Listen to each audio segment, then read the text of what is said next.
I'm trying to find out some conclusions after this gravel test with the Honda Transalp.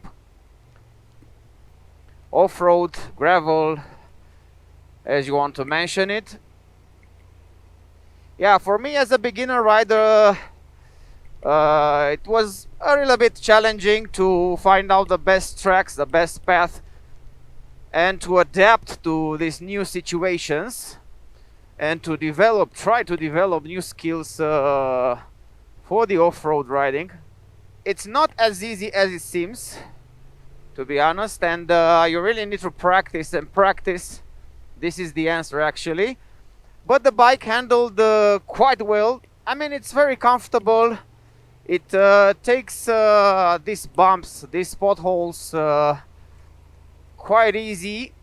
And yeah, the suspension is working great, especially the rear one. The front is very soft. You need to adjust it a little bit. I'm thinking with some proper off-road springs, this bike can really do more with this bike. And also, if you have skills, then you can actually do more also. But you need skills, man, let's face it. And these skills have to be trained in order to achieve some performance off-road. But we're not speaking about performance here. We're just speaking about a bike that can take you from on-road to off-road, and it can handle quite nicely most of the situations, normal road off-road situations. If you want more, maybe you should buy a Tenere or upgrade the suspension. Yeah, so I've also found out the limit of these Karoo street tires, especially when we're speaking about rocks, when we're speaking about climbing an uphill with rocks and sand. That's totally inappropriate tire for this kind of road. But for this one, and maybe, who knows, some small rocks, it can handle these small rocks without any issues. And also, if you are getting used with the weight of the bike off-road, it doesn't feel so heavy as it was my previous Honda NC, that's for sure. But I'm really thinking if I would add also the crash bar, then this bike would be really on 230, which I think it's quite a lot. Now I don't feel any weight. It's really balanced in terms of weight distribution.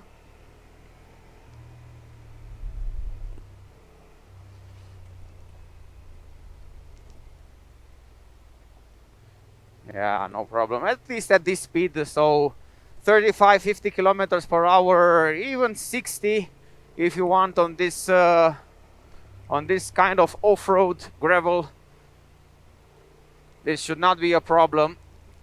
But usually, yeah, you just need to reach a certain destination. If you're trying to pass this kind of roads, then the Transalp will do it for sure. And even if you're a beginner rider like me, you can handle it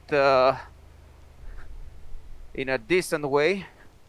But I highly recommend that you're not using the gravel mode even since the beginning, because it will be difficult stopping the bike. Try using this user mode with traction control off, ABS off, power to the minimum, engine brake maybe to the max, I don't know, could be, or to 2 out of 4, and then you can stop the bike decently on most of the downhills.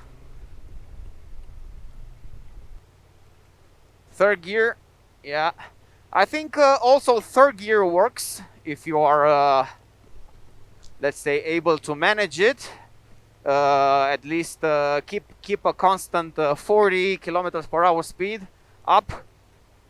You can also use the third gear, but for me it was the second gear. But yeah, for this kind of road works also the third gear.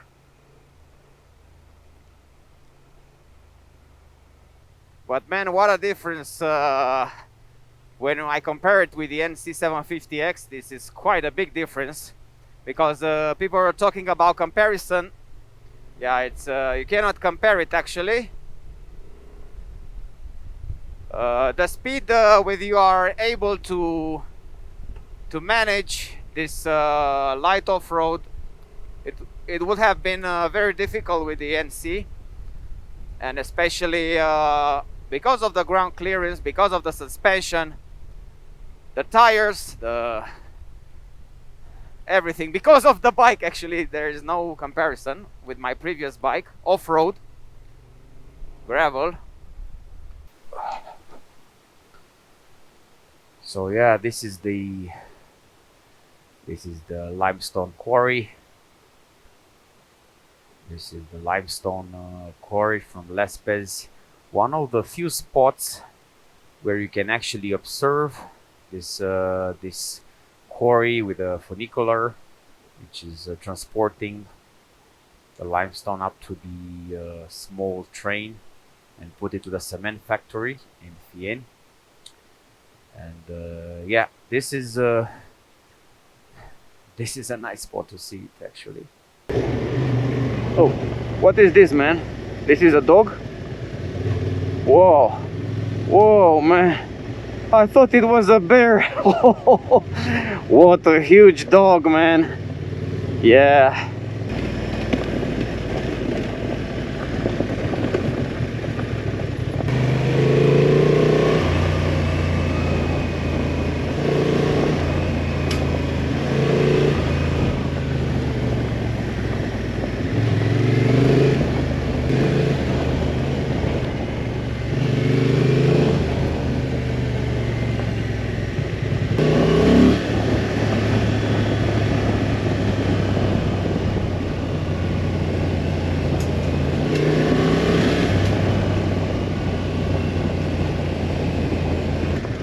The riding position is quite comfortable. I'm thinking if you have more than 185, you should buy handlebar risers. Until 185, you're safe for the standing position. And the question is, how does the Transalp takes off these potholes? Quite a lot of them. I think it's not an issue. You can encounter roads like this, but with destroyed tarmac. But again, it's this is for this type of potholes, the Transalp is perfect.